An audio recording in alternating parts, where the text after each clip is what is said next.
اهلا بيكم في حلقه جديده من حلقات اشتغلها ولا. السلسله اللي بنتكلم فيها عن تجربتي في شغلانات معينه، سواء لمده يوم او اسبوع او شهر، وبقول لك تجربتي في الشغلانه ديت سواء تستاهل تشتغلها ولا على البايظ. في فيديو النهارده هنجرب ان شاء الله ان احنا نشتغل في السكيت، وهنشوف هل حلو ويستاهل وممكن تكسب منه فلوس كويسه ولا على البايظ. ما تنساش تصلي على النبي في الكومنتات. قبل ما نبدا خلينا نعمل فلاش باك سريع كده عشان نجيب الموضوع من اوله.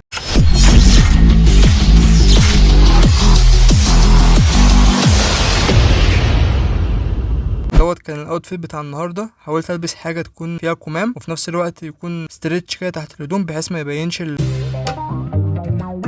العرق عليه بتاع التيشيرت، بما ان احنا هنتبهدل النهارده، وفي نفس الوقت يحميني من اشعه الشمس. طب يا جدعان، اول حاجه محتاجين نعملها في فيديو النهارده ان احنا نفطر. ولو انت واحد زي كده ما بتعرفش تفطر الصبح، معدتك بتتكركب او متعود على القهوه، انصحك تجيب تمر شبه دوت. تمام. التمر دوت سنة عن النبي عليه الصلاه والسلام ان هو قال من يعني اللي يفطر 7 تمرات الصبح ما يصيبكش ولا سم ولا يصيبك سحر. تمام. ده غير ان هو فيه حاجات كتير مفيده جدا للمعده والقولون، فانصحك جدا تاخد التمر دوت على الريق. فاهم؟ يلا بينا نتجه لاول مكان عشان نبتدي الفيديو بتاع النهارده. طب يا جدعان، وصلنا اول مكان اهوت زي ما انتم شايفين، الحته الفسحيه ديت في المنشيه، وده المكان. تعالوا بس ننزله اللي ان شاء الله هتمرن فيه شويه على السكيت قبل ما انزل اشتغل، بحيث الواحد يبقى متمكن، لان انا لسه مش متمكن قوي فيه بصراحه. يعني جربت سكيت قبل كده بس مش متمكن اللي هو، نلعبه شويه كده، فاهم؟ بحيث على الاقل اعرف اتحرك واقف. يعني انا مش محتاج اعمل سكيلز او مش محتاج ان انا ابقى محترف، كل ده انا محتاجه ان انا اعرف اتحرك واقف بس. سكيت كوجر 307. تعالوا بقى نترموا هنا اهوت ونلبسوا السكيت بتاعنا.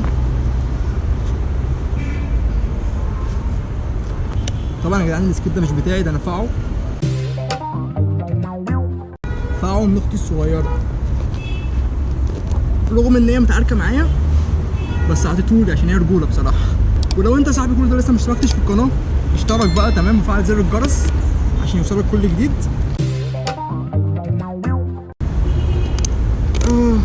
بس دي كده اول فرده، ودي تاني فرده.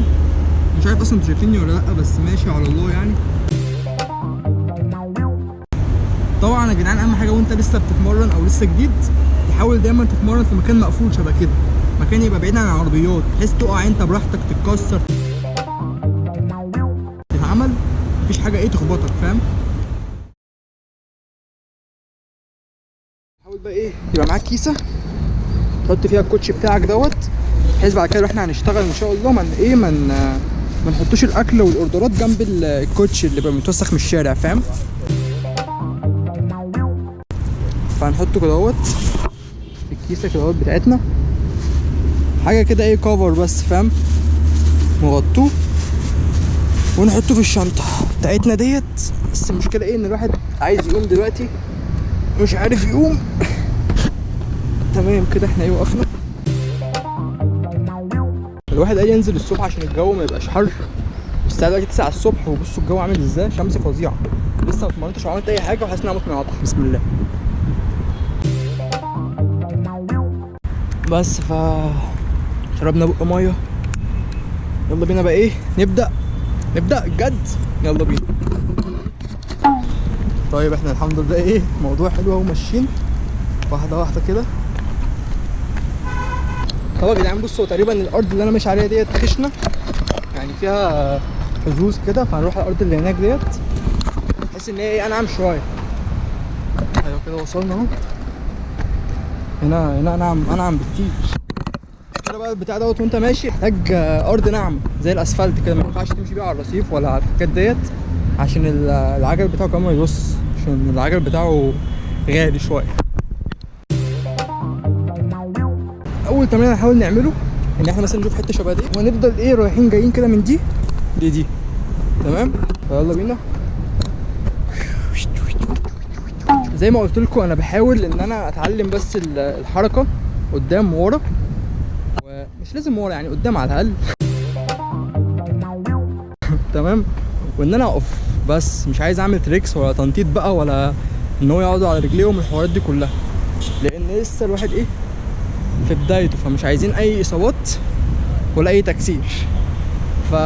فالموضوع ياخد مننا شويه وقت عقبال ما نتقن الحوار دوت، ونبدا نمشي بقى جنب العربيات ونمشي في الحتت الخطر دي اللي ممكن لا قدر الله يحصل لك حاجه. فلازم الاول تتاكد ان انت بتعرف تمشي كويس قبل ما تخش المعمعه.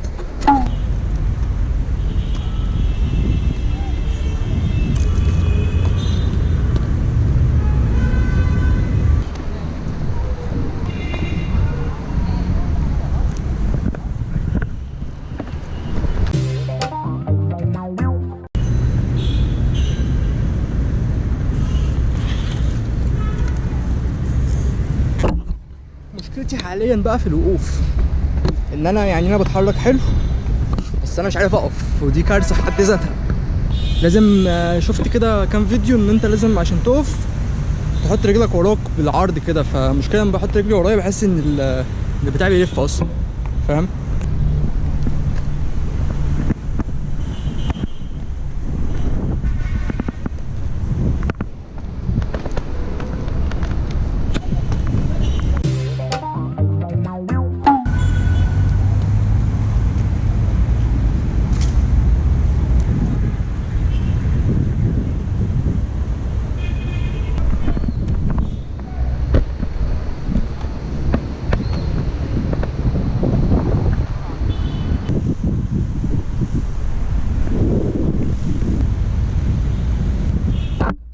علاوي حبيب قلبي ابو حسين.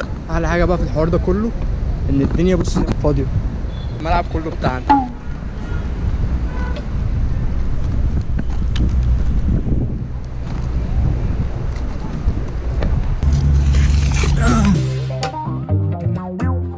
فين يما حوار صعب يا جدعان، الحوار مش بالصوره الواحد فاكرها، خصوصا ان الشمس بصوا يعني حارقه لدرجه ان الواحد خلاص بيجيب ميه ولسه بيتمرن اصلا، يعني لسه كل ده ما اشتغلناش، فاهم؟ الحوار حلو على قد ما انت حلو ان انت تشتغل بالسكيت ده، حلو عشان هتوفر بنزين وزيت وصيانه موتوسيكل، بس رخم عشان خاطر انت هتتفشخ في الحر دوت، فاهم؟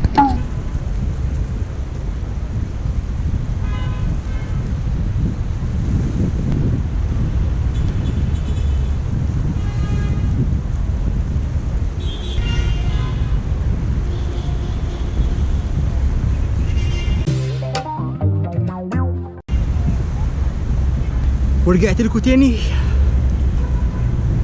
استنوا بس ايه اقف. عايز اتكلم معاكم كلمتين يا جدعان. من الحاجات المثيره للسخريه ان الواحد من حوالي فتره كده كان هو معدي من على البحر هنا مع اصحابه ويشوف العيال اللي بتقعد تسكيت ديت، كان بيقعد يتريق عليهم، فاهم؟ فحوار ان انت تبقى بتتريق على حد في حاجه في يوم وتيجي تاني يوم تعملها، حوار غريب. فده يعلمنا ان انت ما تحكمش على الكتاب من غلافه. يعني لو حد غريب معدي هنا وشايفني بلعب بتزحلق وبتاع، يقول لي الواد دوت عيل توتي، ما يعرفش مثلا محمود سولو ده ايه، ما يعرفش هو بيقدم ايه، ما يعرفش هو بيعمل ايه، ما يعرفش شخصيته، هو بس حكم بالشكل. ودي مشكلتنا ان احنا على طول بنحكم بالشكل، وده يعلمنا ان انت يعني طول ما انت في الحياه ما حدش بيصرف عليك او ما حدش بيديك جنيه، والحاجه اللي انت بتعملها ديت مش غلط ولا حرام، فما حدش ليه الحق ان هو يقول لك اعمل ايه وما تعملش ايه، انت حر في حاجتك وفي مالك، فاهم؟ الوحيد اللي ليه الحق ان هو ينصحك او يقول لك ابوك وامك، فاهم؟ طالما الحاجه اللي انت بتعملها مش غلط ولا حرام. طب لو انت بتعمل حاجه غلط او حرام برضو خلي بالكوا، يعني المشكله ان طريقه النصح هي اللي بتفرق، بتخليك تستجيب لغيرك في نصيحته او لا. يعني مثلا ممكن اجي اقول لك فلان انت بتعمل حاجه غلط، ما تعملش حاجه تاني عشان ده حرام وده مش عارفه ايه وايه وايه، فانت اصلا مش تسمع مني ان انا طريقتي خرا، فاهم؟ بس لو جيت كلمتك بطريقه يعني حلوه او نصحتك، يعني مثلا سيدنا الحسن والحسين لما كانوا بيجوا ينصحوا كان ليهم طريقه حلوه قوي. يعني مثلا في موقف اللي هو القصه بتاعت لما شافوا واحد بيتوضى غلط، راجل كبير، ما راحوش مثلا قالوا له يا عم انت بتتوضى غلط وانت كده هتخش النار وانت مش عارف ايه، لا ده غير كده خالص، دخلوا عليه قالوا له هما الاثنين قعدوا يتوضوا، فاهم؟ بطريقه صح، عشان يقولوا له في الاخر انت احكم بينا ومين فينا اللي شافه صح. انت متخيل الطريقه؟ بحيث ان هما بيجبروا خاطره وما يحرجوش الراجل لحد ما الراجل اقتنع وقال لهم لا ده انتوا الاثنين بتتوضوا صح وانا اللي بتوضى غلط، فاهم؟ فطريقه النصح دي يا جدعان يعني اهم من النصح نفسه. فاهمين ازاي؟ انت ممكن بطريقه نصح وانت اصلا ما عندكش علم تخلي واحد يحبك ويقتنع بكلامك، وممكن بطريقه نصح يبقى انت واحد عالم وفاهم كل حاجه او فاهم حاجات كتير بس اسلوبك مش حلو، فانا مش هسمعه منك حتى لو انت كلامك ده فيه مصلحتي، لان طريقتك مش حلوه، فاهم؟ القصه بقى في العيال بتوع السكيت دولت، لما انا عاشرتهم الفتره اللي فاتت ديت، لما كنت بنزل عشان اتعلم بالبتاع ده وكده، ان هم مجتمع تاني خالص، فاهم؟ اللي هو نزلت كده شايف حاجات غريبه، يعني مثلا شايف ولاد حاطه حلقان، ودي كان اول مره اشوفها. شايف مثلا بنت وجايه مع اخوها تقريبا او صاحبها او ايا كان، وبعد كده بنت شكلها محجبه ومحترمه، شكلها كشكل محترم قوي، وبعد كده لقيتها قعدت راحت مولعه سجاره. انت متخيل اللي هو ايه يا جدعان المجتمع ده؟ المجتمع ده. فعشان كده بقول لك ما تحكمش على الكتاب من غلاف، ممكن تبقى حاجه انت شايفها حلوه قوي وهي في مضمونها مش قد كده، ممكن تبقى حاجه انت شايفها وحشه قوي بس هي في مضمونها حاجه كويسه. المشكله بقى ان الناس واخده على فكره العيال بتوع السكيت دول ان هم عيال فيهم اهاليهم، يعني اهاليها معاها فلوس او هي عيال معاها فلوس عشان يروحوا يشتروا سكيت ب 2000 جنيه ويقعدوا يلعبوا بيه وبتاع، فشايفين ان هو ايه ده انتوا من ايجيبت بقى وكده او من الكسندريه بقى كده مش اسكندريه، فاهم؟ بس لما اتعاملت معاهم يا جدعان بجد، يعني لما اتعاملت معاهم لقيت ان العيال دي اغلبها عندها تفكك اسري او حاجات ومشاكل مجتمعيه لا تخطر على بال حد، فاهم؟ يعني العيال ديت اهاليها ممكن نقول ان اهاليها معاها فلوس تديها فلوس مثلا تجيب سكيت حلو، بس العيل نفسه طالع مفيش اي حب، مفيش اي اهتمام، مفيش حاجه غير الفلوس مثلا، ودي حاجه غلط. يعني انت مثلا ممكن تبقى انت شايف ان انت العيال دي معاها فلوس وانت حالك على قده، بس انت على الاقل عندك عيله كويسه، عندك ترابط اسري. هو بالنسبه له هو مفيش اسره مثلا، او الاسره مفككه او ابوه وامه متطلقين او ايا كان، فهو بيطلع وقته وهوايته في الحاجه دي، فاهم؟ وتلاقي مثلا معظمهم بيسمعوا موسى سام، فالناس بتتريق عليهم بحجه انتوا يا جدعان انتوا العيال بتوع الزمالك دول بيقعدوا يسمعوا موسى سام واندر ايدج وبتاع. فلما اتعمقت اكتر في حوار موسى سام دوت لقيت ان اصلا موسى سام يا جدعان في بدايته كان بيعمل تراكات يعني عن التفكك الاسري، وعن امه ازاي بتعامله معامله وحشه وكانت بتزنقه ورا الثلاجه وحاجات كده، تمام؟ فالعيال تقريبا بيحبوه عشان خاطر بيتكلم بيجي على الجرح، فاهم؟ دي حاجه برضه تاكد لك اكتر ان هو عندهم مشاكل اسريه كتير، فده اللي مؤثر في حوار ان هو لازم يطلع طاقته في اللعب وفي الطريق وفي الحوارات دي كلها. بس المشكله بقى بالنسبه لي مش في التفكك الاسري ولا في ان هو بيسمع موسى سام ولا في المشاكل دي كلها، مشكلتي في البنات.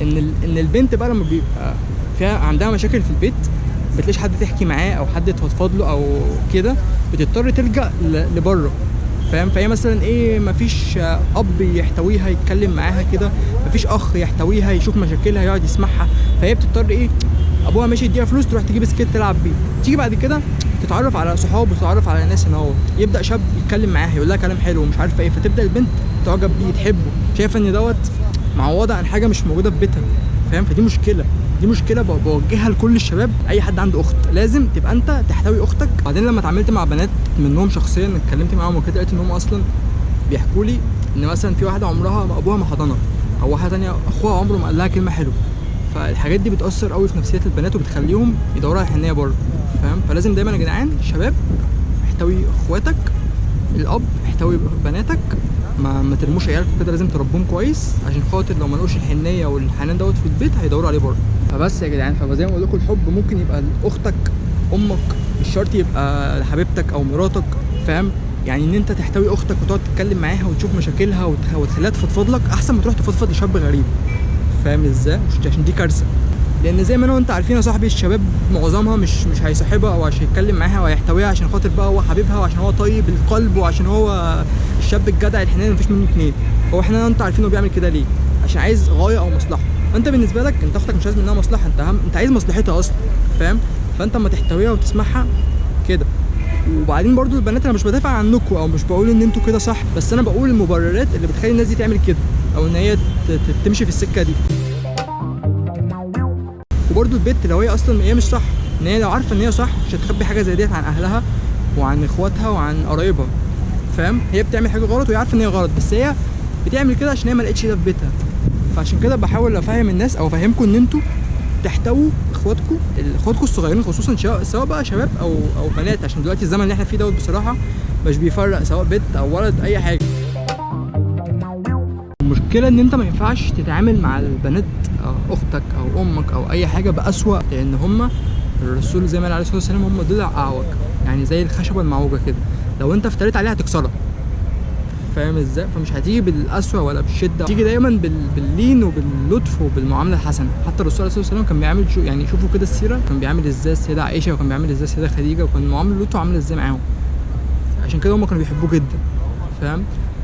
فالحب دوت والقبول ما بيجيش بالعنف وبالقسوه، بيجي باللين والطيبه والحنيه، وفي نفس الوقت ما تبقاش طيبه مفرطه اللي هو، او حنيه مفرطه ان انت تسيب لها الباب على الاخر، ولا تعرف رايحه فين ولا جايه منين ولا الحوارات دي كلها. لازم تبقى انت برضو ايه، يعني تديها الحب والحنان ما يجعلها هي ذات نفسها تثق فيك لدرجه ان هي عايزه تعرفك هي رايحه فين وجايه منين، هي لوحدها كده، ولا انت عافيه رايحه فين وجايه منين، ولا انت سايب الباب على الاخر كده روحي وتعالي براحتك ومفيش حاجه اسمها كده. لا، ان احنا برضو فاهم في الاول وفي الاخر احنا رجاله دمنا حامي، لازم في اصول في التعامل، لازم تعرف اختك رايحه فين وجايه منين ورايحه مع مين والحوارات دي كلها، بس مش بطريقه بقى المحقق كونان وانت رايحه فين وجايه، عشان هي ممكن تكذب عليك، فاهم؟ او انت مالك ابوك هو اللي يكلمني او الحوارات دي كلها.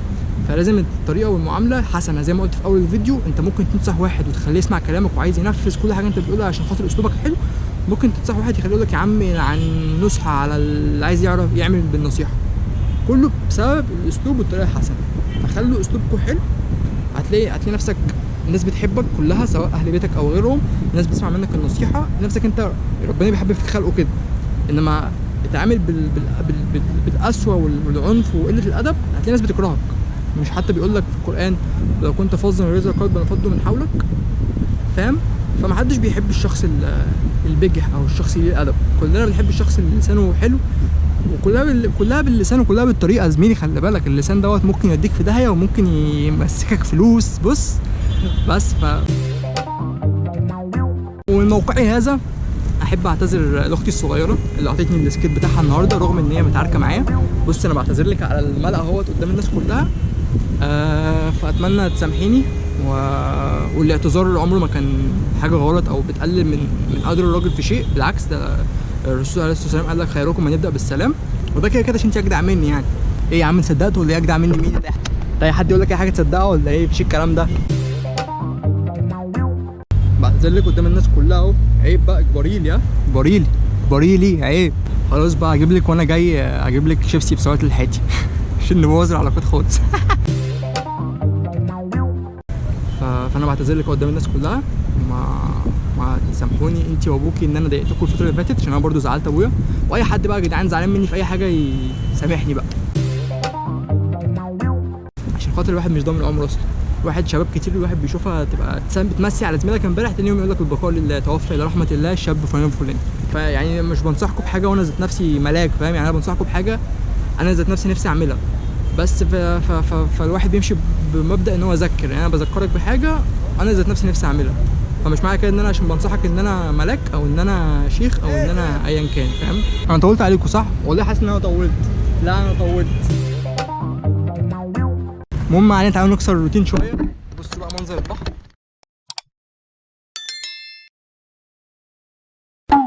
بس يا جدعان فربنا يحفظ بناتنا واخواتنا وامهاتنا وحريمنا كلهم ان شاء الله، ويبعد عنهم كل سوء، ويبعد عنهم كل حد نيته وحشه، ويصلح حالنا ويصلح العلاقات ما بيننا جميعا.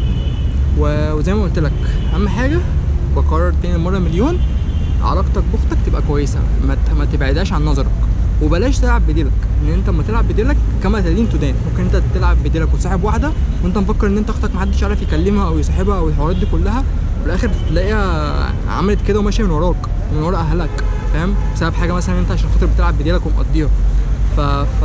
يعني اتقي الله في بنات الناس عشان ربنا يحفظ لك اختك حتى لو هي مش قدام عينك. طبعا يا جدعان انا حاسس ان انا بقيت متمكن شويه، طبعا مش متمكن جدا ان انا اطلع على الطريق، بس انا هطلع على الطريق عشان انا مستعجل ومش قادر اصبر لحد ما ابقى محترف السكيت. هأمن نفسي يعني. يلا بينا نطلع على الطريق ونبدأ نشوف اول اوردر في الفيديو بتاع النهارده، اللي هو ازاي تشتغل بالسكيت ديليفري وتكسب فلوس. متنساش بقى تعمل لي لايك يا صاحبي عشان انا فرهطت بصراحه، فاهم يعني؟ عيب كده، مش اصول. تعمل سبسكرايب عشان يوصلك كل جديد برضه عشان مش اصول.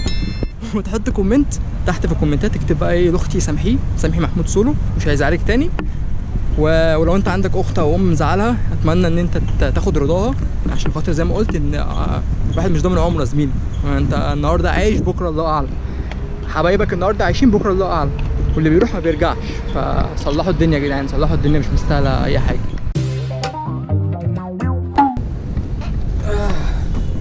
وهنعملوا ايه بقى؟ نلبسوا سيفتي في ايدينا ورجلينا، ركب وكيعان، عشان خاطر يبقى احنا كده ايه ماشيين على نور، بحيث لو لا قدر الله وقعنا يبقى احنا كده ايه كله تمام. بصوا يا جدعان، دي الكيعان اهي شكلها عامل كده، والله تنفعني في الموتوسيكلات دي تصدقوا. بصوا دي الركب، على حاجه ان انا لابس اسود وهم لونهم اسود فمش باينين عشان يبين ان انا محترف وكده. بعدين دول ايه بقى لا قدر الله انت مثلا جيت وقعت على ركبك كده فاهم كده، دول ايه يشيلوا شويه عن الركب وعن الكيعان ديت والمفاصل والعظم عموما، يعني عشان خاطر الشرايح والمسامير بقت برقم وقدره دلوقتي. طيب لحظه الحقيقه ان احنا ننزل نمشي على الاسفلت. بصراحه انا خايف عشان انا خايف اتخبط بصراحه عشان لسه مش متمكن، بس هحاول يعني اخش من جوه على الترام مثلا بحيث ما ابقى بعيد عن البحر خالص فاهم، وعايز امشي في الدل عشان اعرف اوريكم التليفون والشغل وكده.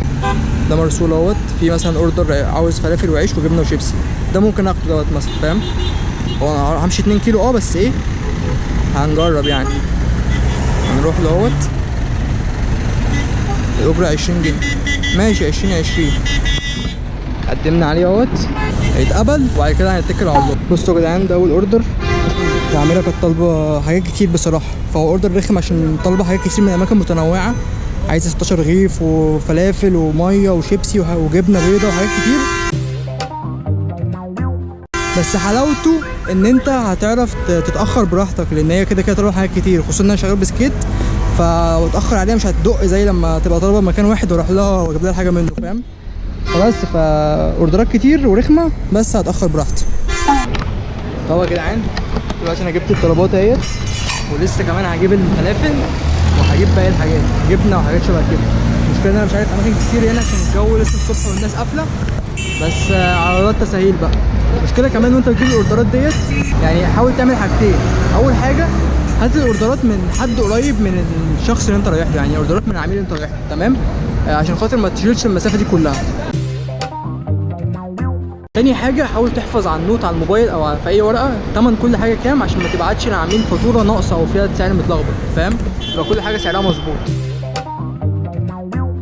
كده يا جدعان انا ما بحبش الاوردرات اللي بتبقى فيها حاجات كتير من كل حته ديت، على قد ما الحوار حلو عشان انا شغال بالسكيت، حوار رخم لان انت بتقعد تلف ساعه على اوردر ب 20 جنيه فاهم، وانت وحظك يا الزبون يقدرك يا ما يقدركش.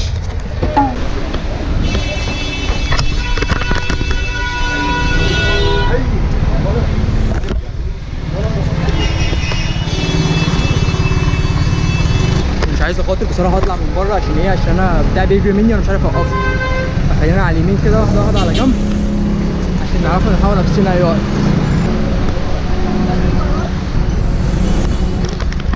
في عيال بقى حريفه بتلاقيهم بيمسكوا في العربيات وبيجروا مع الزحمه ومتمكنين ما شاء الله، فالواحد اول ما يوصل المستوى دوت عايز له حبه حلوين. بس اديك واقف في الزحمه فاهم زيك بالعربيات. تعالوا نطلعوا كده. هو المفروض العنوان عند بنك البركه، خلينا بقى نروح عند بنك البركه دوت ونشوف الزبونه هتعمل معانا ايه، فابقوا معانا. لو لحد دلوقتي يا صاحبي ما حطيتش لايك ما عملتش سبسكرايب عيب عليك يعني، روق عليا كده عشان انا طالع عيني، ممكن في الاخر الزبونه ما تروقنيش، هيبقى على الاقل انت روقتني.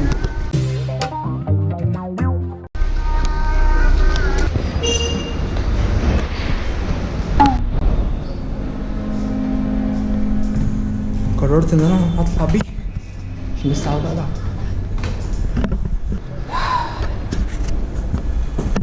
وانا اهو واحنا اهو وانتوا اهو، اعملوا اللايك بقى الجميل، سبسكرايب الجميل، هنطلع بقى نشوف الزبون هتعمل معانا ايه وننزله، فيلا بينا. اصلا طيب المفروض ده التلباس اهو، ما انا هزقه. بصوا يا جدعان بص العصا الميه فين؟ هنا اهو، بص ايدي اهي هو فين بقى الترباس؟ اهو اللي قدامي اللي بحركه ده. ده مش ده صح؟ في ترباس تاني؟ الترباس تحت اهو. قصدك الترباس بتاع الباب نفسه؟ باب ده اهو. فين اهو؟ انزل تحت شويه. ده؟ ايوه. ما مش هستنى بقى احاول اجيبه بالكاميرا كده. تيجي. طب حاول تتك على اي واحده ثانيه. تك على الخامس. خامس. دوست الخامس اهو. تك على الخامس. مش ممكن يكون له مشكله في الباب ده؟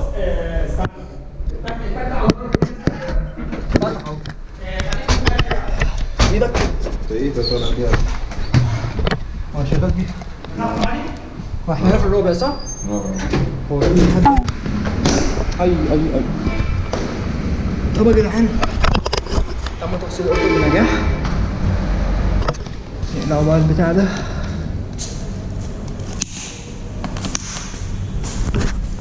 خاطر ايه واحد حاسس ان رجله ورمت. ونلبسه ده كده اهو. احنا كده ايه خلصنا. حاسس ان رجلي ورمت والله. حط الكيس ده هنا اهو. حطوا البتاع ده هنا اهو. مفيهاش ابدا على الميه في الجو ده. طب يا جدعان ودول يبقوا اول 25 جنيه خدتهم من العميله. 20 بتاعتي و5 جنيه بتاعت مرسول. طبعا ده مش احسن حاجه يعني. انت ممكن يعني ده في حوالي ساعه مثلا فاهم اللي انا حاولت لميت فيها الاوردرات دي كلها. انت لو خدت اوردر مسافه قريبه او من مكان واحد هيبقى السعر اكتر من كده، او حتى لو نفس السعر بس مش هتتبهدل البهدله دي كلها. في ربع ساعه نص ساعه اكون خلصته بالكتير. انما انا خدت حوالي ساعه وشويه عشان انا جبت 4 حاجات من 4 اماكن مختلفه. ودي حاجه حابب اتكلم فيها. انت لما تيجي تلاقي اوردر شبه كده وعميل طالب حاجات من اماكن كتير متفرقه لازم ان انت تقول له انا هاخد فلوس زياده. لان في حوار انا كنت بعمله ولسه بعمله وما زلت بعمله وكل ما اعمله اتنرفز من نفسي اكتر. اني شفته قبل كده. ايوه صح واني كمان لازم افتكر اني هتجنن. اللي هو ان انا بلاقي مثلا اوردر بقبله من غير ما اقول للعميل انا هاخد فلوس زياده. فاهم ازاي؟ فعلى امل ان العميل لما يلاقيك رايح له متبهدل وعرقان وشايل شيله فوق شيلتك هيقدرك. بس العملاء ما بيتقدرش. خصوصا ان المكان اللي انا كنت رايحه دوت كانوا ناس مكتب وشركه واصحاب مجمعين من بعض عشان يجيبوا اكل فهم اصلا على الله يعني. فهو كده مش مشكلتك. المفروض ان انت تتفق مع العميل ان انا لو حاجه اوردر زياده او انت حاسه تقيل قول له اخد اكتر من كده. يعني انا جبت 4 اوردرات من 4 اماكن متفرقه ب 20 جنيه فده حرام فاهم. فانت الصح ان انت قدر تعبك ومجهودك عشان محدش هيقدرك. وبس ده كان الفيديو بتاع النهارده وده كان مثال لاوردر. يعني انت مثلا انا كده في ساعه جبت مثلا 25 جنيه. انت ممكن مثلا لو اشتغلت 8 ساعات لو قلنا كل ساعه ب 20 جنيه فاهم هتاخد لك 100 جنيه. 100 جنيه صافي ليك. مفيش بقى بنزين ولا في زيت ولا في اي حاجه. الفلوس كلها داخله جيبك. السكيت دوت غير الموتوسيكلات ما فيهوش صيانه بنزين وزيت وصيانته اسهل وارخص فاهم ازاي. الا بقى تغير قطع غيار بتبقى اغلى شويه بس برضو مش هتوصل للموتوسيكلات ولا العجل. فحرام ان ما انت تجيب لك سكيت ب 2000 جنيه او 1000 وشويه هيقضي معاك الغرض. ومش كلهم ب 2000 جنيه يعني الجديد كله ب 2000 جنيه بس في حاجات بتبقى استعمال مثلا ب 1000 ونص ب 1000 حاجات كده. فلو حد عايز يجيب سكيت استعمال يقول لي انا في كام واحد على يدي بيبيعوهم اصحابي يعني بيبيعوا سكيتات مستعمله. فلو حد فيكم عايز يقول لي وانا هظبط لكم الدنيا يعني. ودي كانت حلقه جديده من اشتغلها ولا. وما تنسوش تكتبوا لي في الكومنتات الشغلانه دي حلوه شايفين انها تستاهل ان انا انزل اشتغل بالسكيت واجيب واحد وهكذا ولا ما تستاهلش. واكتبوا لي في الكومنتات عايزين تشوفوا افكار ايه تانية عن الشغل الدليفري او الشغل ايا كان ايه هو او تجارب نفسكم تجربوها بس مش عارفين. ان شاء الله هحاول اعمل لكم تجارب اكتر من كده بحيث لو حد عايز يشتغل في الصيف او في اي وقت يلاقي فرص او يلاقي مرجع ليه عشان يعرف يجرب الشغلانات دي ولا لا.